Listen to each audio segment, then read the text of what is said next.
Boa tarde, Visão Plural. Hoje, dia 13 de junho de 2014, tenho o prazer de conversar com um brasileiro que enfrentou várias trajetórias, mas tem uma história de vida muito interessante.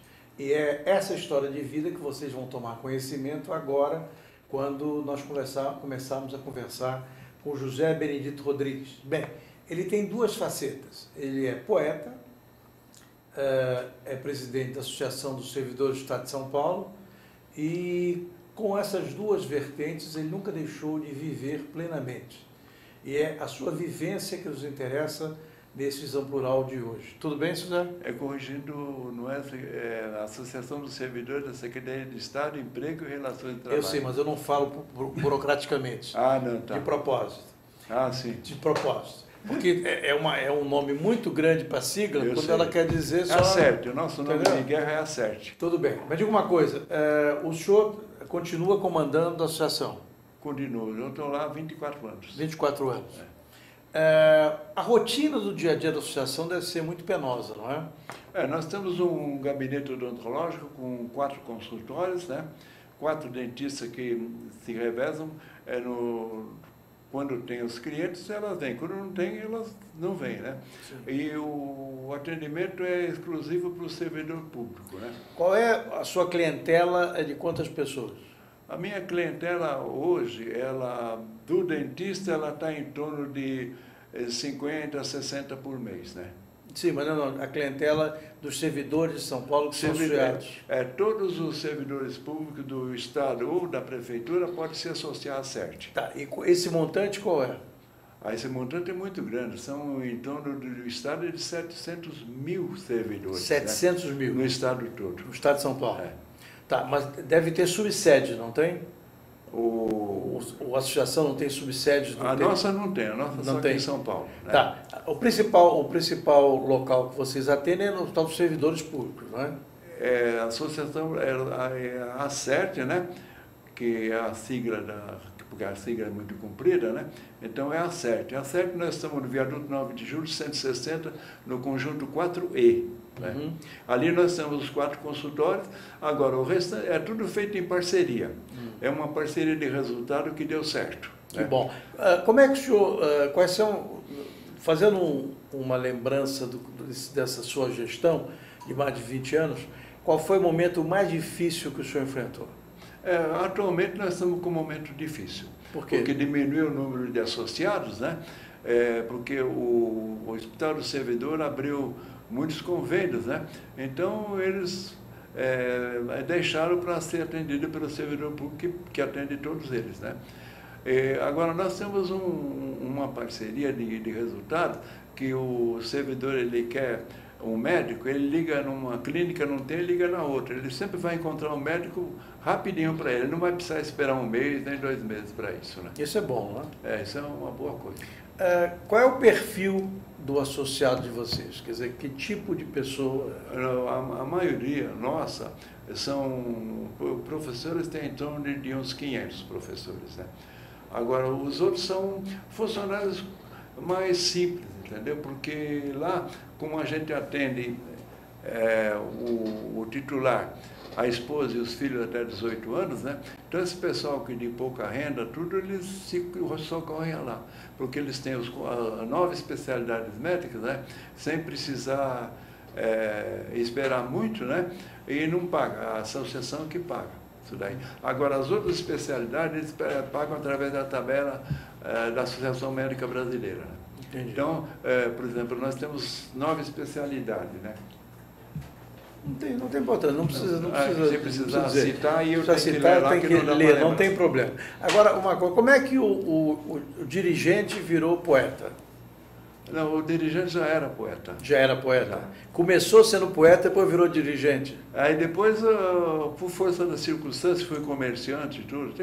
O que o senhor fez antes? Conta-me. Antes eu comecei, com 8 anos, puxando queixo de burro para arar milho. Mas aonde isso? Que cidade? Aqui em São Paulo. Aqui em São Paulo mesmo. Porque Que bairro? Lá era próximo de Ermelino Matarazzo. Perfeito. Chamava Sítio Piraquara. Depois eu fui trabalhar na horta de japoneses, né, arrancar cebola. Aí depois eu fui trabalhar de servente de pedreiro. Tudo aí perto? Tudo ali por perto. Sim, e aí? Aí depois descoberta de areia, né? Tirar a areia dos barcos e jogar para fora. Sim. Aí fui oleiro durante bastante tempo, fiz tijolos, né? Perfeito. Aí depois eu fui para o Matarazzo. Quando eu estava com 16, 15 anos, fui para o Matarazzo. Trabalhou no Matarazzo lá em Guaraná? Lá em Ermelino Matarazzo. Ermelino Matarazzo. Eu trabalhei na tecelagem lá. Entrei lá limpando o tiar e quando eu saí de lá eu era contramestre de tecelagem, né? Fiz um curso técnico de tecelagem, mas eu não optei por ele porque como contramestre ganhava mais, né? Então eu fiquei como contramestre, né? Agora, essa trajetória sua, ao mesmo tempo, a mudança de São Paulo, né? O senhor viu a mudança da cidade. Vi. Viu a mudança. Como é que o senhor reagiu? O senhor continuou morando nessa região ou não? Continuo. Continua? Continuo. O senhor mora na mesma região que o senhor começou? Não, eu moro por outros bairros, né? Porque hoje eu moro em Tucuruvi, eu estava bem em Ermelino Matarazzo, no centro lá. Quando o Matarazzo tinha olaria, tudo, e meu pai tomava conta dos búfalos dele. Como é que é ver o Matarazzo, que foi uma grande indústria, um grande empreendedor industrial, essa empresa deixar de existir e ver ao longe uma mudança no perfil da cidade? Como é que foi? Sabe como é que é? Um constrói, outro usufrui e outro destrói. É claro. Infelizmente. Bem, e aí quando começou, o senhor saiu da Matarazzo, foi para onde? Aí eu fui para São Paulo, Alpargatas.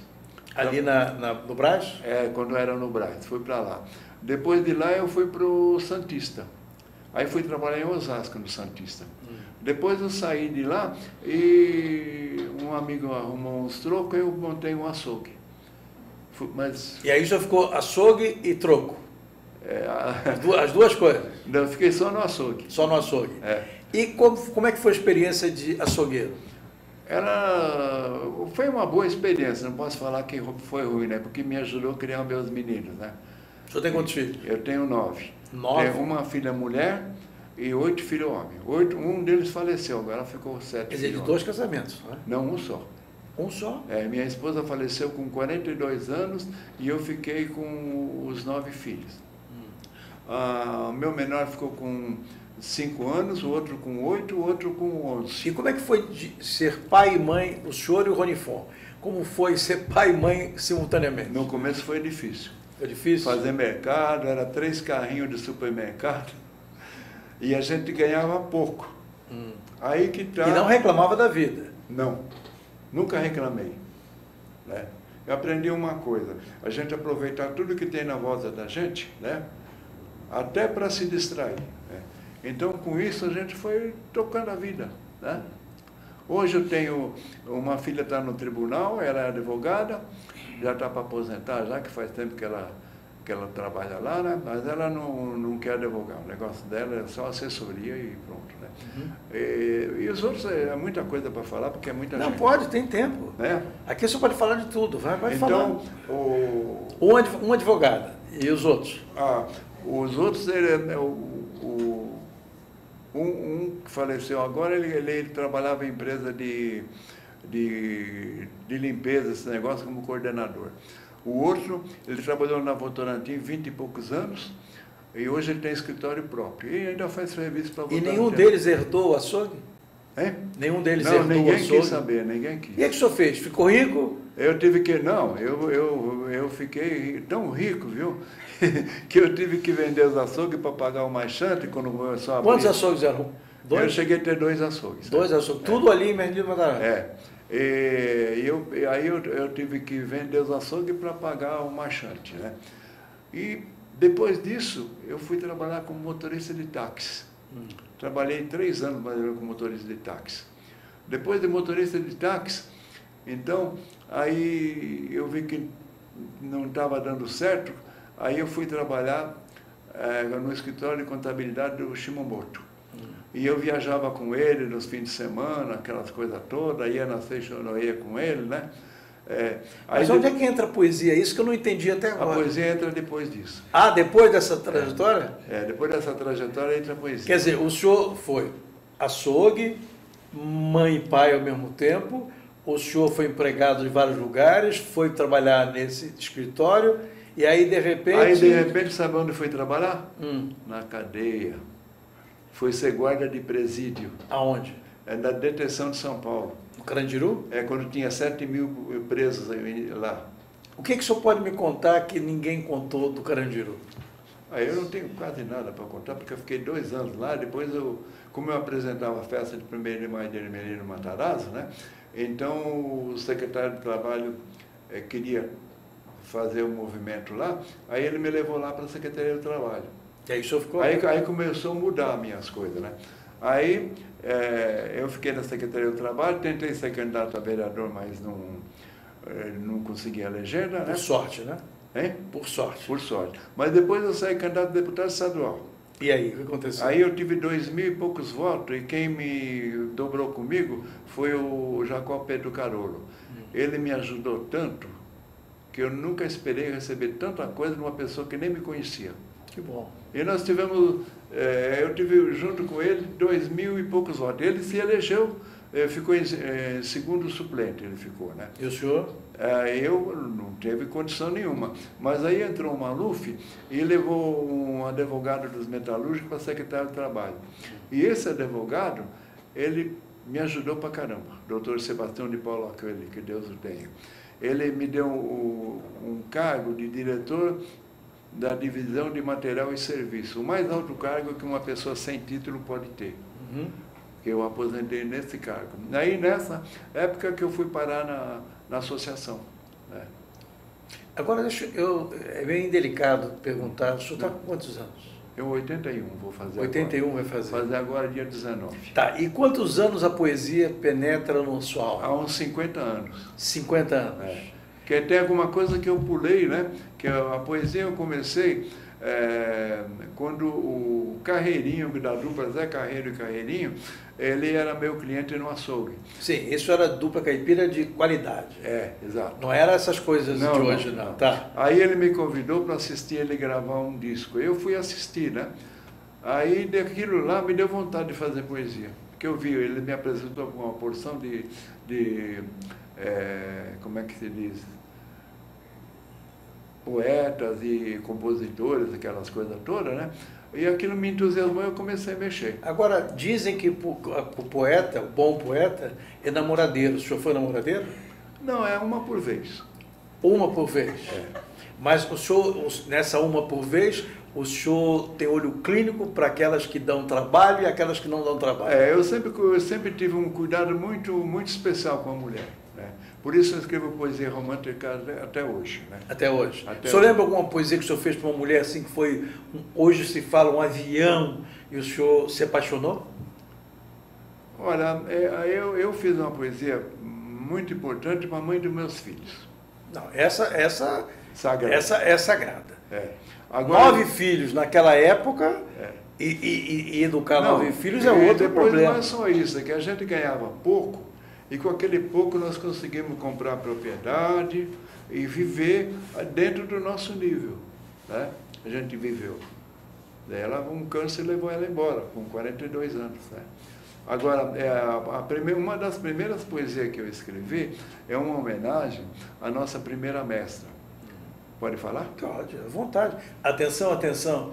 A primeira poesia do seu José Benedito Rodrigues, 81 anos. Aprenda, 9 filhos, fez de tudo na vida, viu essa cidade crescer e, ao mesmo tempo, está trabalhando até hoje, não diz assim, ai meu Deus, eu não aguento mais de dor, não sei o que, não. E viu a cidade crescer, e ao mesmo tempo vive, vamos lá. Ainda hoje eu me lembro de uma jovem formosa, com um sorriso nos lábios e a voz tão carinhosa a dirigir minha mão que se mostrava teimosa. Quantas saudades, meu Deus, que essa recordação me traz. Meus cabelos grisalhos pelos anos que ficaram para trás, mas essa recordação jamais se desfaz. Quem me dera que ainda hoje eu pudesse encontrar, embora nunca possa recompensar, mas de joelhos iria pedir suas mãos para beijar. Ah, o senhor era apaixonado pela professora, não era? Não, é porque eu era garoto, eu tinha 8 anos quando... Sim, 8 anos você fez isso aí? Não, eu fiz isso depois de muitos anos. Depois Mas lembrando, reminiscências, né? Reminiscência. Reminiscências. É. Agora, a sua poesia, ela, quando o senhor declara para alguma mulher, ela se encanta pelo poeta ou só fica com a poesia? Não, as companheiras que eu tive mais foi por causa das poesias. Não brinca. É. O senhor é um galanteador. Não, foi porque eu sempre cuidei bem da mulher. Desde a minha primeira mulher... Diferente desses homens de hoje. É diferente. Diferente, esses homens de hoje não prestam nada. A mulher, para mim, é sagrada. Claro. Desde que a gente se entenda. Claro. Agora, se não se entender, a melhor coisa que tem é conversar e ir embora. Quantos, o senhor pode contar quantas já foram as que vieram depois? Que vieram depois da mãe dos meus filhos foi uma, que eu casei mesmo com ela, depois de 7 anos, né? E mais 4. Aí depois veio uma que foi que nem a mãe dos meus filhos. Foi uma coisa maravilhosa. Nós passeávamos de carro 80 mil quilômetros por ano. Todo ano trocava de carro. Não tinha doença, não tinha nada. Claro. E passeava. E ela faleceu também de câncer. Agora está fazendo 11 anos que ela faleceu. Foi em 2003 que foi. Que ela faleceu. Por aí. 2003. Mas foi uma vida maravilhosa. Eu fiz um livro que chama Carinho, só com ela. Onde a gente ia, a gente fazia poesia. Quantas poesias tem nesse livro, Carinho? No Carinho tem mais ou menos umas 200 e poucas poesias. Alguma dessas associadas do seu associação teve alguma vez algum ciúme pelo senhor ser um poeta e não ter dedicado a poesia a ela? Que eu percebesse não, porque, por exemplo, quando uma pessoa me contou uma história, eu falo. Há pouco tempo, uma das jovens que ela cuida da aparelhagem do serviço... Quantos funcionários o senhor tem lá? Lá eu tenho 7 funcionários. 7. Que os dentistas são parceiros, não são funcionários? Sim, o resto é parceria. Tenho o fisioterapeuta de parceria também, e tenho uma empresa de turismo que dá desconto para o nosso associado e também ajuda em alguma coisa. Né? Quer dizer, o senhor sempre está buscando parcerias que sejam úteis para o associado. Exatamente. É isso que faz o senhor manter permanentemente... Se não fosse isso, não podia ter. Não podia ter. O senhor tem alguma dessas eleições que o senhor ganhou, o senhor teve oponente, não? Teve. Teve uma eleição que eu tive oponente, né? E aí eu descobri que eles tinham feito alguma coisa errada e eu peguei e cancelei a chapa deles. Eles entraram na justiça, conseguiram uma liminar para disputar, disputaram, mas perderam. Eu fiz 70% e eles fizeram 30% dos eleitores. O senhor é filho de paulista, não? Eu sou filho de paulista e a minha mãe era espanhola. Espanhola? Meu pai faleceu com 96 anos. Era caboclo. Era caboclo? Não sabia ler nem escrever. Mas não tem problema, o importante é que tinha vivência que permitia... Tinha. Como é que era Emílio Matarazzo na época que o senhor centralizava a sua vida lá? Era um sítio. Primeiro chamava Sítio São Miguel. Depois que o Matarazzo começou a montar as firmas dele lá, levar os búfalos dele para lá, que meu pai que cuidava, né? Nós fomos criados com leite de búfalo e polenta. Coisa boa. Coisa boa, não era, até não era McDonald's da vida. Não, exatamente. E aí o senhor, quer dizer, a sustância que o senhor recebeu foi fundamental. Foi. Desse trabalho que o senhor teve, qual é o que o senhor acha que o senhor aprendeu mais? Que eu aprendi mais? Aquele que serviu como lição para o senhor crescer na vida. O que eu aprendi mais foi como na tecelagem, que eu cheguei a contramestre, né? Eu fiz curso técnico de tecelagem, tudo, né? Então esse foi o que eu aprendi bastante. O pessoal gosta de dizer que o operário brasileiro não gosta de trabalhar. O senhor que teve sob o seu controle vários operários, como é que era o operário brasileiro nesta época em relação ao trabalho? O pessoal com quem eu trabalhei, eles trabalhavam por produção, então eles trabalhavam mesmo, entendeu? Ou trabalha e ganha ou não trabalha e não ganha. Exatamente. Era por produção. Bem, voltemos para a poesia. O senhor lembra, como é que toda pessoa que escreve poesia ou prosa tem um método de trabalho. O senhor tem um método de trabalho ou não?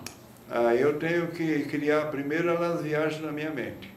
Depois que elas começam a viajar, eu começo a escrever. Aí, às vezes, eu faço 3, 4 ensaios para sair uma poesia. Mas o senhor escreve à mão?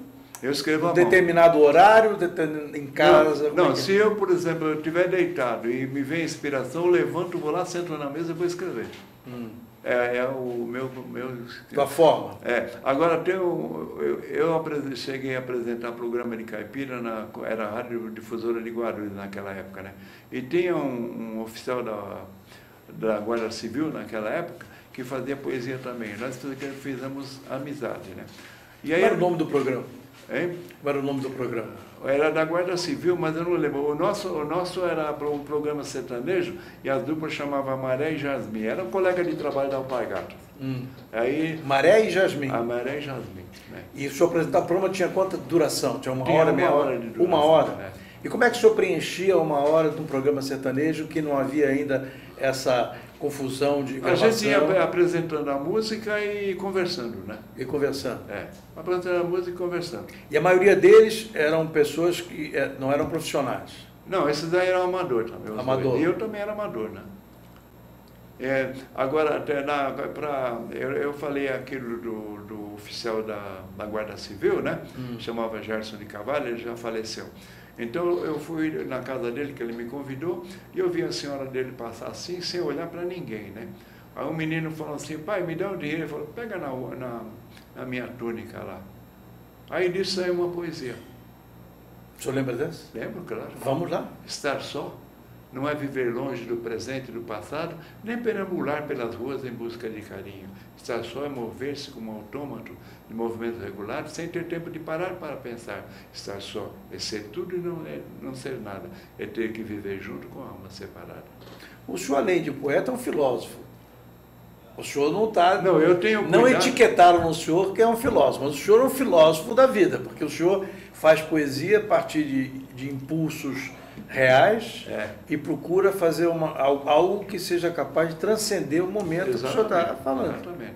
Aí, por exemplo, há uma poesia que tem mais de 50 anos, como aquela da professora, né?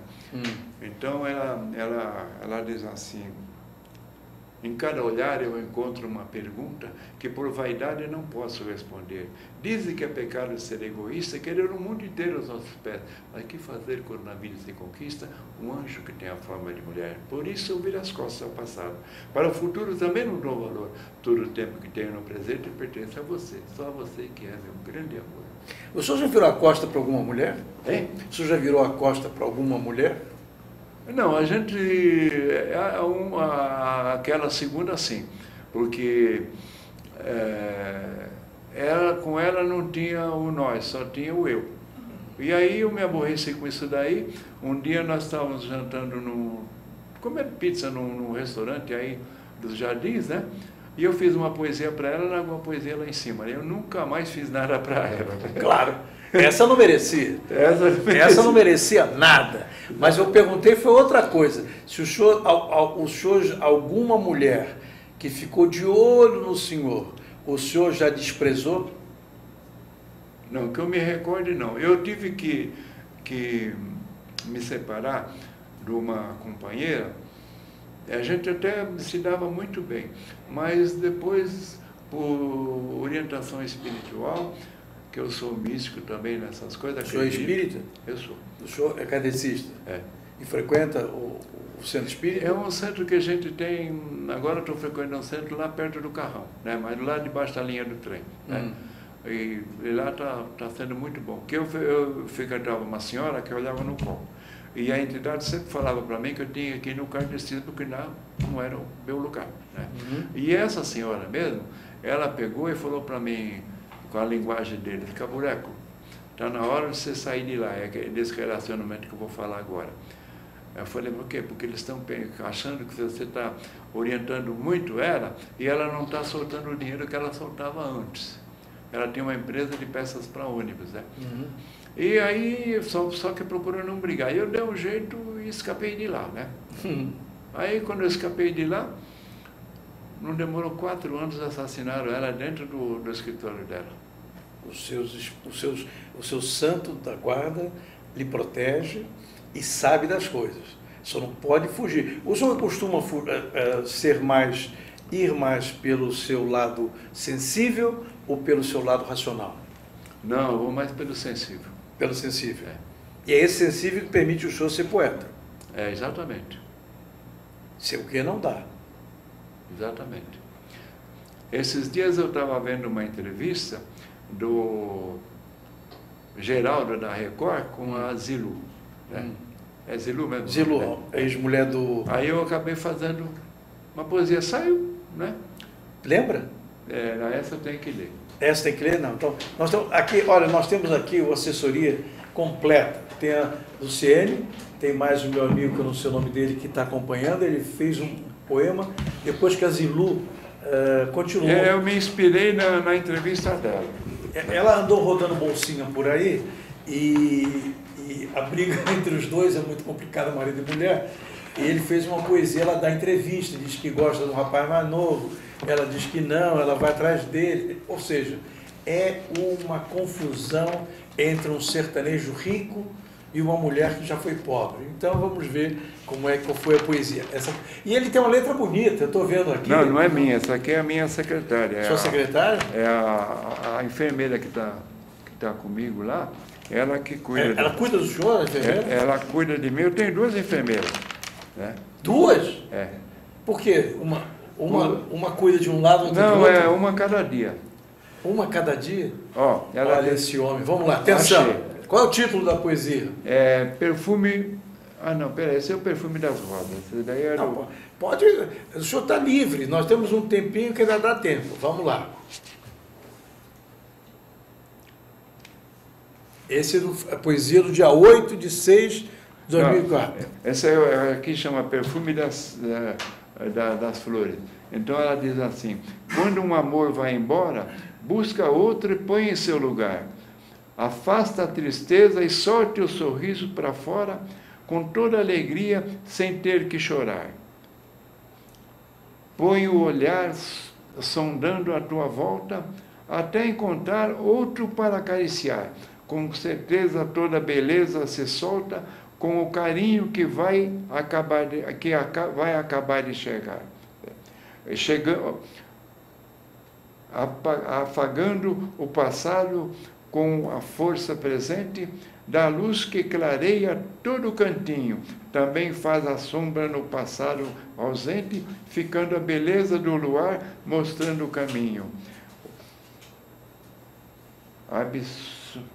As janelas para o perfume das flores, abrindo as janelas para o perfume das flores, onde poderá se aconchegar com todo o calor, no beijo encantado com todos os valores, refazendo tua vida com seu novo amor. O senhor é incrível, hein? Se mandar isso para o Zé do Camargo, ele faz uma música. Faz uma música rapidinho, para ver se conquista a ex-mulher. Essa de que dia foi? Dia 8. Canção, Coração. Coração. Ele está selecionando a poesia no caderno amarelo que a secretária enfermeira preparou para ele. O show não é brincadeira, hein? Essa aqui chama Esbanjando Felicidade. Atenção, Esbanjando Felicidade, na voz do poeta José Benedito Rodrigues, que vai declamar a sua poesia depois de muito tempo, 50 anos fazendo poesia. O amor acontece e permanece ao longo do tempo até o infinito. Quando se afaga no coração, não se esquece. Ele é transportado pelo pensamento em um grito, percorrendo as veias provocando as emoções que aquecem cada movimento de carinho que se pode trocar, mesmo ao longo do tempo que nos envelhece, enriquecendo o corpo e a alma em cada lugar, conservando toda a ternura que nos acompanha no íntimo sagrado que fortalece o segredo de querer, que aumenta a distância da vida que se ganha, com todo o prazer acumulado na beleza de viver. Quem consegue controlar o sopro dessa virtude, harmonizou a família, vencendo a diversidade, premiando cada criatura com o legado da atitude, esbanjando e abraçando a própria felicidade. Agora eu quero saber o seguinte, qual é a receita de envelhecer com consciência, sem amargura, sem arrependimentos, sem se sentir discutindo com a vida? Como é que o senhor faz isso? É o seguinte, eu tive a felicidade de conhecer um cientista, ele se chamava Vojislav Todorovic, professor Wilson para nós, né? E ele... Era iugoslavo? Hein? Era iugoslavo ele? Ele iugoslavo, que agora não tem mais, agora é a Croácia. Na Croácia, Eslovênia e tal, mas era iugoslavo. Isso, era iugoslavo. Então, o que acontece? O professor Wilson, ele me mostrou que 90% da cura é a alimentação. Né? Então, ele foi me dando chás, que podendo não tomar o remédio alopata era para não tomar, só tomar os remédios naturais. E ele foi durante 20 e poucos anos, ele faleceu com 93 anos. Né? Ainda hoje, a mulher dele que cuida de mim. Ela olha na íris e ali ela vê onde está o problema e a gente toma cuidado com ele. A questão fitoterápico e íris, os dois com o lado espiritual sendo protegido, o senhor vai longe. Não, eu estou bem, eu me sinto bem. Eu tenho problema para andar e tudo, mas o resto... Esse problema para andar, o que é? É porque eu não tenho força nas pernas. Porque quando eu sofri a queda, ele deu compressão na cervical. Aí eles operaram a minha coluna e ficou a sequela nas duas pernas. Caiu aonde? Em casa? Não, eu fui trocar um tapete numa loja e eu tropiquei naquele ferro que segura o carro e caí de cara no chão. Aí dali não levantei mais. Aí veio a ambulância me buscar, e a minha mulher veio, a última companheira foi lá, e aí me levaram para o hospital. E de lá teve que operar. Eu morava em Campinas, vim para São Paulo, no outro dia ia mudar para São Paulo, aí eu tive que mudar na marra. Aí, o senhor morou, além de Menino Matarazzo, o senhor morou em que bairros mais? Eu morei em Melindro, depois de lá eu fui para Ponte Rasa. Sim. Aí porque eu fui trabalhar com açougue e eu consegui comprar um terreno em frente ao açougue, né? E ali eu construí a casa para mim morar. Né? E o senhor morou em Campinas quanto tempo? Campinas foi uns 4 anos mais ou menos, um pouquinho mais foi em Campinas. Porque depois a gente veio para São Paulo, né? Aí nós vivemos juntos 7 anos com essa pessoa. Aí veio o câncer e levou ela embora também. E gozada, a gente vai falando as coisas, vai vindo a poesia. Aí um dia nós acordamos, era umas 4 horas da madrugada, e aí ela chamava Maria Santina Marquese. Aí ela falou assim para mim, olha bem, não deixa ninguém saber esse carinho que a gente tem, para a energia das pessoas não atrapalhar a nossa vida. Falou desse jeito. Aí ela falou assim, eu falei, peraí, olha o que saiu. Se você me expulsar do aconchego desse lar, eu juro que vou montar minha cabana bem em frente ao teu solar, para me ver você sair e chegar, para acariciá-la com o brilho de meu olhar. Se você me expulsar desse lar, nessa cabana que só tem espaço para mim, eu vou usar o direito de sonhar, e nem você vai me impedir de trazê-la para dormir, de ter ali meus braços, do crepúsculo ao alvorecer, com todas as carícias de nosso modo de querer. Bem, o nosso tempo está esgotando. Vocês tiveram o prazer de ter a experiência de vida de um brasileiro que não chora, não reclama da vida, não fica achando o governo culpado por tudo, não acha que não vai para uma manifestação na rua tendo a barriga cheia, etc. e tal. Esse é José Benedito Rodrigues, um brasileiro que, além de poesia, ele também é responsável por uma entidade de classe que é algo que oferece serviços de saúde para os seus associados.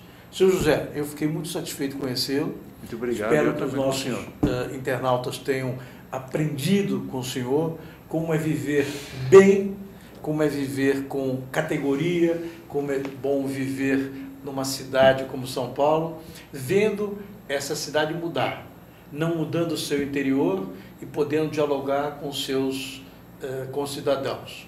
Isso é que é importante. Quer algum recado para o pessoal aí? Quer dar um recado daquela câmera ali? Pode dar, aquela lá. O que eu vou falar? Não sei, o que o senhor quiser. Os associados da CERT podem nos procurarem lá, na Viaduto 9 de Julho 160, conjunto 4E. Né? E nós estamos lançando também a primeira coletânea de poesia da ACERT, né? Para as pessoas que escrevem poesia e em convênio com a RG Editores. Sim.